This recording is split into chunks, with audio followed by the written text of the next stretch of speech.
And welcome to This Old Town. I'm your host, Lisa Tucker, and as you know, we travel from town to town. This week, we find ourselves in Washington County, Utah. There are many small towns in this area. Today, we will be visiting Harrisburg and Silver Reef, and if time permits, maybe we'll be able to stop at a few others. But for right now, sit back, relax, and enjoy the tour. Welcome to Harrisburg. We're standing in front of the old Harris homestead. In 1859, Moses Harris, who helped settle San Bernardino, California, led a band of Mormon settlers into the area where Quail Creek met the Virgin River. The town was originally called Cottonwood and then was changed to Harrisville. In 1866, on the advice of Brigham Young, the name of the town was changed to Harrisburg, and that's what it's been called ever since. The town in its heyday had up to 60 children in the school, and it had about 200 families. There was a big flood, and the town sort of emptied out.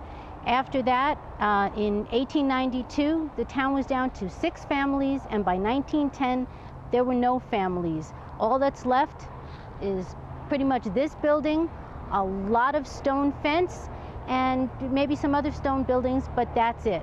This town of Harrisburg is a ghost town. But let's see if what we can see that remains of the town. Look at how these stones are perfectly laid together. Each stone matches. After the fireplace was put in, then they did the roof, and the roof consists of wood logs. Maybe we can pan inside and see what this house looks like, and if there's anything that we could discern what the rooms are. There are 2 fireplaces in this house, and as you probably know, in the olden days, fire was the only way to heat a home, so the 2 fireplaces probably did an excellent job here. What we're looking at on the to my left is probably what was the living quarters, and maybe to the right was where the bedroom or maybe the kitchen. I'm not really sure. It looks like a 2-room house because there's a wall in between, and I'm sure that this was a very luxurious home in its day, being that it did belong to Moses Harris.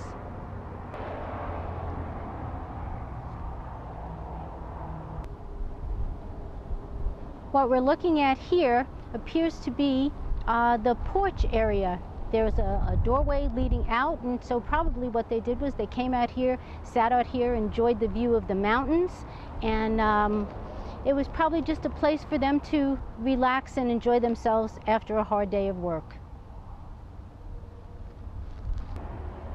Right behind this homestead is a huge campground right now where RVers and people who come on vacation come and spend a couple of weeks and enjoy themselves in this nice warm climate. Not much left of this old building. There are a few foundations left standing here, but that's about all. And then we have this rock fence that stretches all the way down, probably to the creek area. It is amazing that this fence is this big.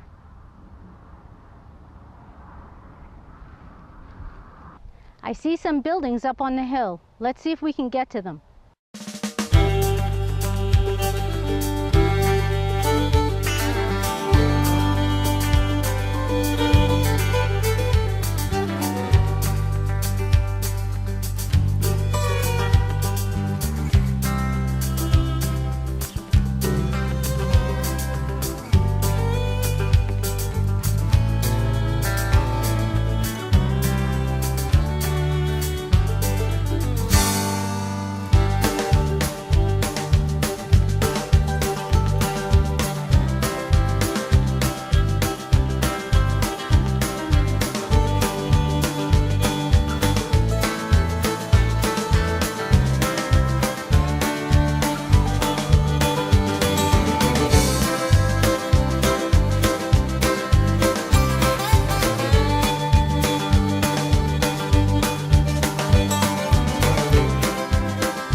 house that we viewed from down below.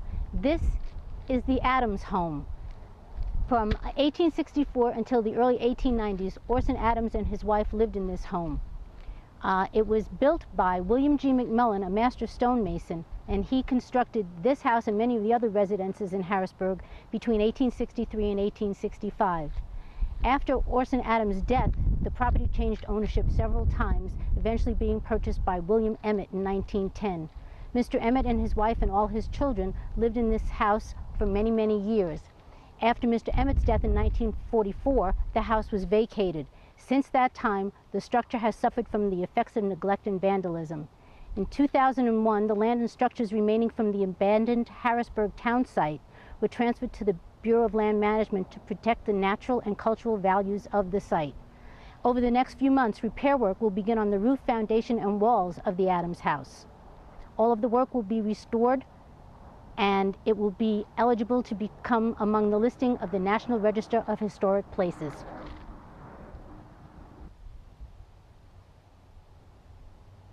What a view.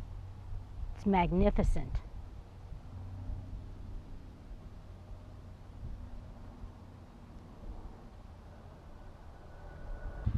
This is known as the Red Cliffs. They even built the rock wall on this hill. It was probably used as some type of protection, security, to be looking out for Indians possibly climbing up on the ledge and over, that they'd be able to have a little more time before the attack came.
This is another old historic house, pretty similar to the other one.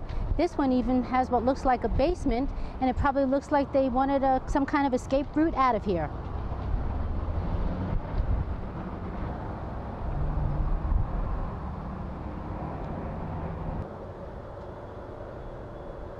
Well, we're done with the town of Harrisburg.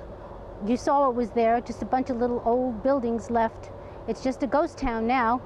And now we're going to go drive up the road and see what else we can see. This sign says Leeds Historic CCC Camp, Civilian Conservation Corps, 1933 to 1942. Let's go see what this is. In the Depression year of 1933, President Franklin Delano Roosevelt initiated the Civilian Conservation Corps. This program provided much-needed employment for the nation's youth. It was instrumental in preserving and protecting our forests, waterways, and other natural resources. This is the small town of Leeds.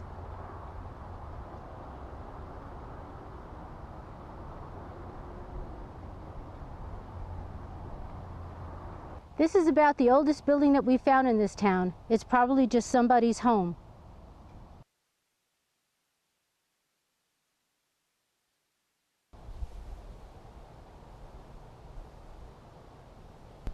It's funny that there are bars here. I wonder if this could have been an old jail or something.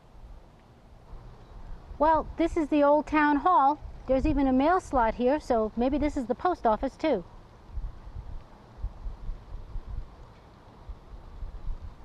Well, not much in Leeds. The next town we're coming upon is Silver Reef.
Welcome to Silver Reef. There are many stories of how Silver Reef came to be. One of them is that a visitor to Leeds one night was at a home and he saw melted silver oozing from a hot mantel stove over his host's fireplace. But the most fabled one is about an assayer from Porch, Nevada, who always found metal ore in samples that were submitted to him. One day, as a joke, there was a grindstone that was taken apart, and they brought this to this assayer whose name was Metalliferous Murphy. Well, Metalliferous, as I said, always found stuff in the ore, and he found silver in this ore, and it was assayed at $200 per ounce per ton. John Kemble was credited with discovering the reef in 1869.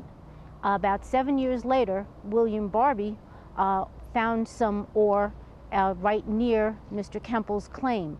He established a town called Bonanza City. A little while after that, a gentleman by the name of Hiram Jacobs came to town and wanted to build a store in Bonanza City, but he didn't want to pay the high prices that Mr. Barbie was asking for a business lot. So he went a mile down the road and built his store in what is now Silver Reef. In its heyday, the town of Silver Reef had 33 mining claims filed. There was a great Chinese population here as well, and the Chinese practiced their ancient tradition of taking food to the cemeteries where their people were buried. This was great news to the Paiute Indians, who developed a taste for Chinese cooking as they would come down from the mountains and pick up the food that the Chinese people left at the graves. Today, all that's left in Silver Reef is the Wells Fargo Bank, a few houses, and the ruins of several others. This is the site of the Elkhorn Saloon. Here's an old foundation. This is all that's left. A couple of more foundations.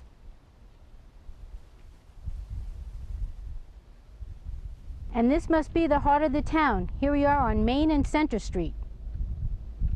There's a foundation clear in the distance. This is the old Wells Fargo building. It was built in 1877, and now it's used as a museum and an art gallery. Here's the safe. Here's another one. Looks like somebody's blown this one open. This is the Barbie Walker mine. Mr. Barbie was bankrolled by some engineers in Salt Lake City, and they decided to pull back their money from him because they said that you could not get silver out of sandstone. These are some old flat irons. Can you imagine having to heat these up and then ironing your clothes with them? I can't even lift this one. This is a picture of John Kemble. He is credited with the discovery of silver here at Silver Reef in 1869. This is a detonator used at Silver Reef. Here's a replica of the town of Silver Reef. They had different people who had different jobs in the mines. They had the blasters, they had the guys who dug the holes for the blasters, and what the blasters would do, they'd put the dynamite into the holes, and then the mine would blow and the ore would go on the ground, and then the muckers would shovel the ore into these ore carts and then take them out of the mines. An old foundation that's here. There's no markings on it, but I believe that this might be the old Chinese laundry.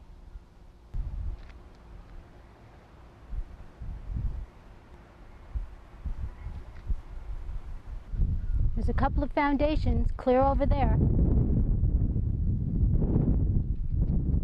Here's what's left of one of the old mines up here.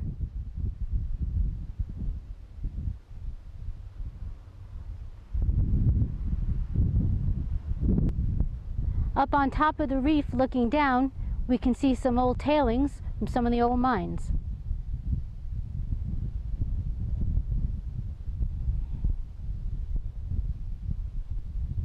What is behind me basically is the foundations for the headerwork for the really big deep shaft mine. And here is a really deep shaft mine. It's a good thing it's all cemented and blocked off, because somebody could really get hurt over here. No idea how deep this really is. Let's test it.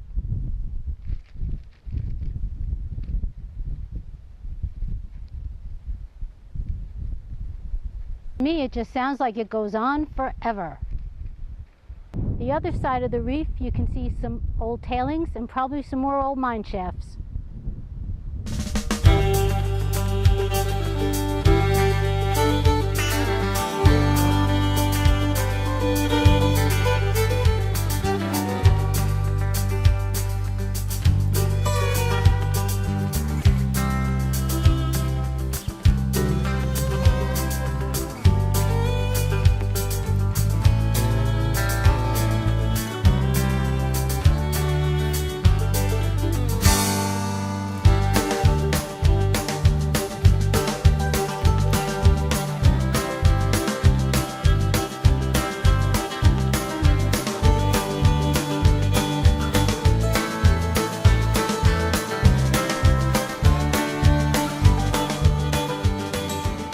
Here we are at the Catholic Pioneer Cemetery. Lots of unknowns here.